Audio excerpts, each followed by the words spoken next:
Travis style country blues practice routine. It's gonna look and sound like this.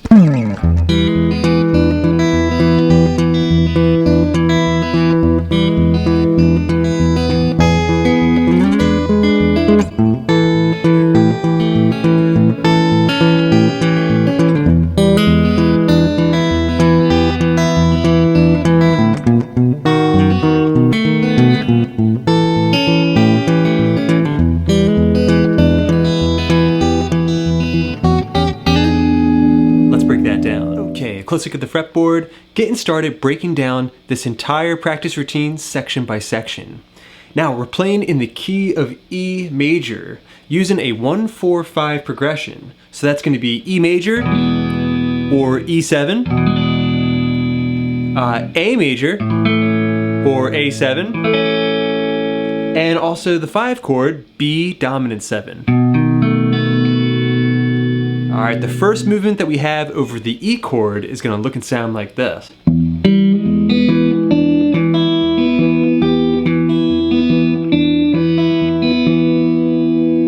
Alright, that's two different patterns. Pattern 1 and pattern number 2.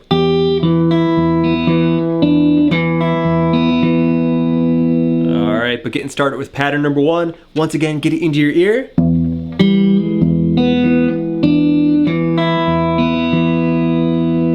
Alright, we're going to break that up into 2 parts. I'm using basic Travis picking technique. My thumb is controlling the E, A, and D string, and my index, middle, and ring fingers are controlling the high strings, G, B, and high E. I'm fretting an E major chord and starting off playing. Alright, so that was the bass note. Next, I'm grabbing the D and G strings together as I hammer down onto the major third, first fret of the G string. From there, we're just going to play E, B, D, and that's half a measure. Alright, then the second half. Now I'm reaching for the third fret of the high E string, turning this into a bluesy E dominant 7 chord. I'm going to pluck the low E string and B strings together before playing. Alright, that was D, E, E, B, D. And notice how I've removed the pinky and I'm back to the regular E major chord.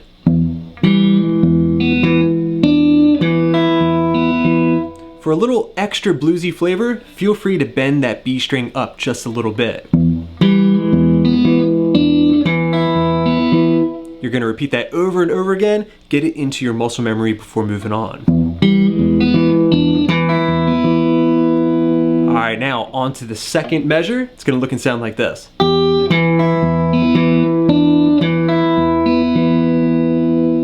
Alright, so now I'm grabbing third fret of the high E string, creating a bluesy melody. Alright, it's basically the same exact pattern that we played before. A double pluck, E strings together, then we're playing.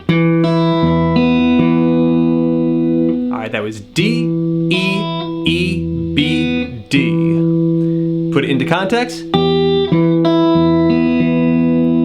Alright, then once again. Alright, the second half of that measure, we're playing E and B string together, then playing D, E, E, B, D, just like before. Alright, you put that measure together and it should sound like this.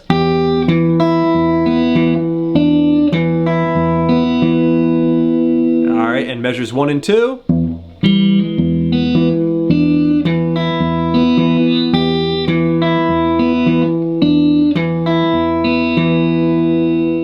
Okay, now moving on to measures 3 and 4, line 2 of our tablature. We're going to start off with that same exact thing that we played in measure number 1. But then we're going to climb up the fretboard, playing this very cool variation.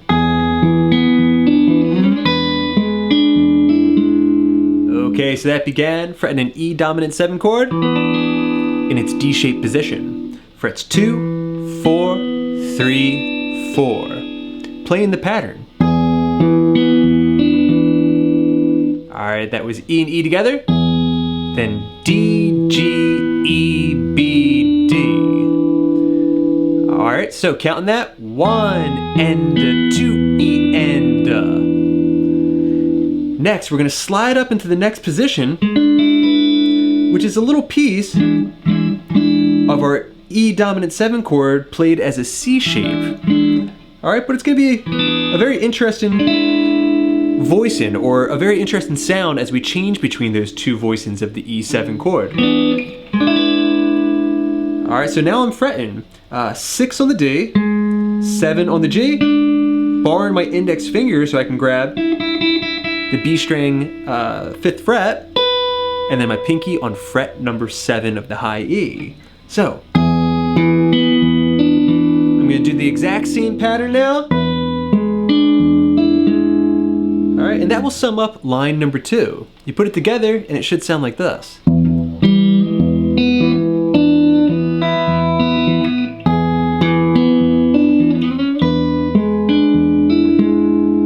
Alright, and 4 measures of the E7 chord, lines 1 and 2 together, should sound like this.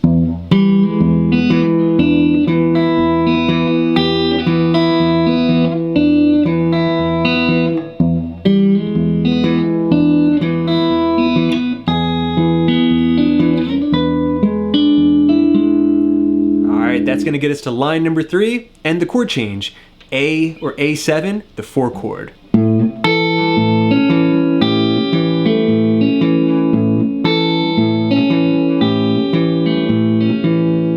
Alright, there's a ton of really cool stuff you can play over top of the 4 chord A, but for this practice routine, we're going to keep it simple and loop the same classic pattern twice. Okay, so once more, get it into your ear.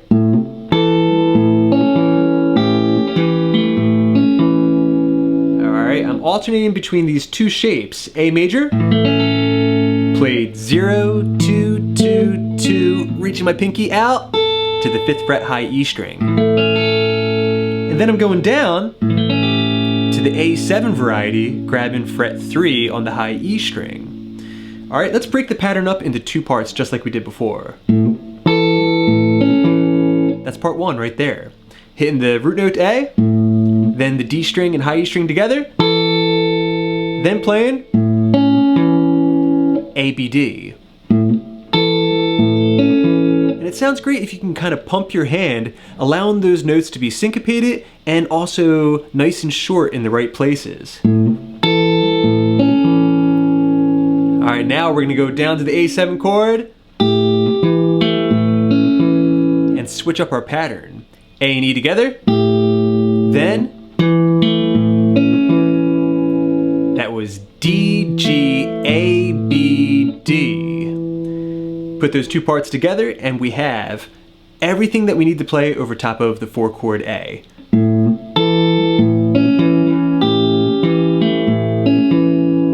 We're going to repeat it once more. Before going back to the E major chord and repeating line number 1.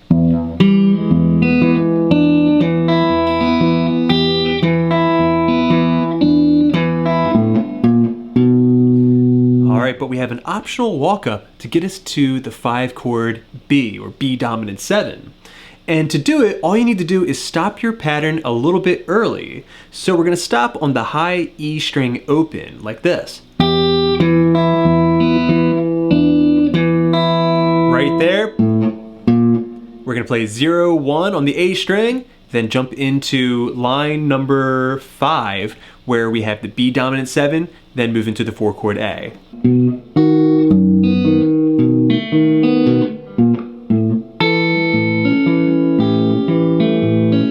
Alright, so over that B dominant 7 chord, I'm playing the bass note, then the D and high E string together as I fret that B dominant 7 chord, mind you.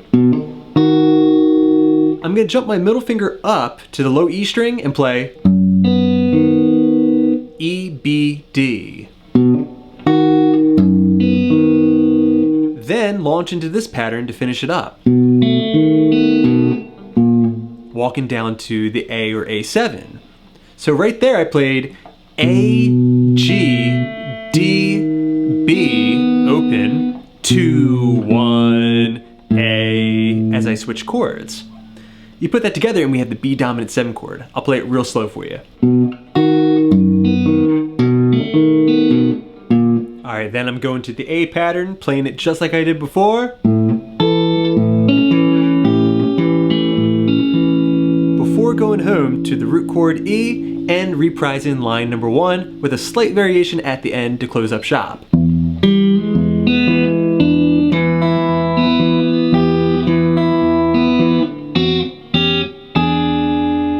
Alright, I'm going to stop short and play a D dominant 7 chord paired with the low E string, and then walk it up chromatically to be in key with the rest of the routine, E dominant 7. Okay, so to time that end in right, we need to play.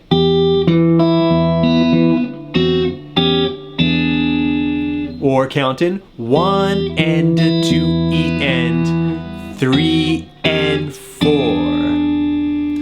Alright, now let's play through the entire practice routine at a nice slow tempo, then I'll play it for you again a little bit faster.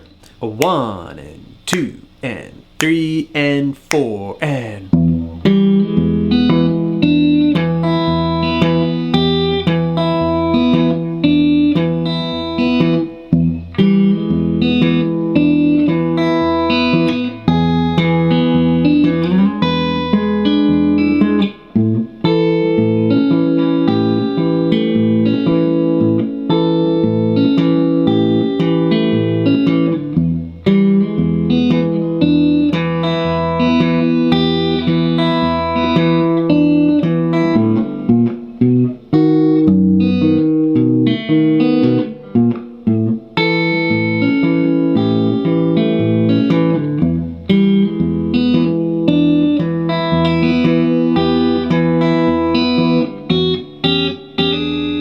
Now playing that same exact routine, but a little bit closer to full tempo like I did in my demonstration. 1 and 2 and 3 and 4 and...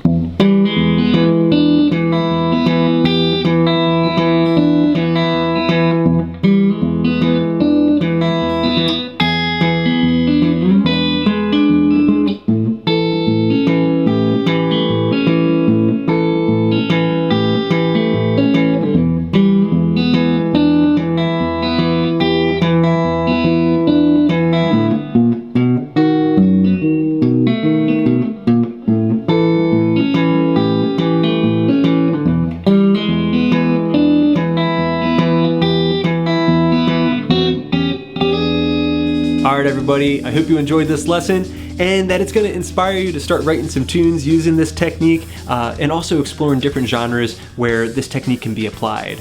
If you need some more guidance, you can head over to patreon.com/Swiftlessons. There I have a full tab, PDF study guide, and also a Guitar Pro for you to enjoy. And I'll also be adding a sound slice version of this lesson on the Patreon platform. Until next time, this is Rob coming at you from the Jersey Shore saying happy picking.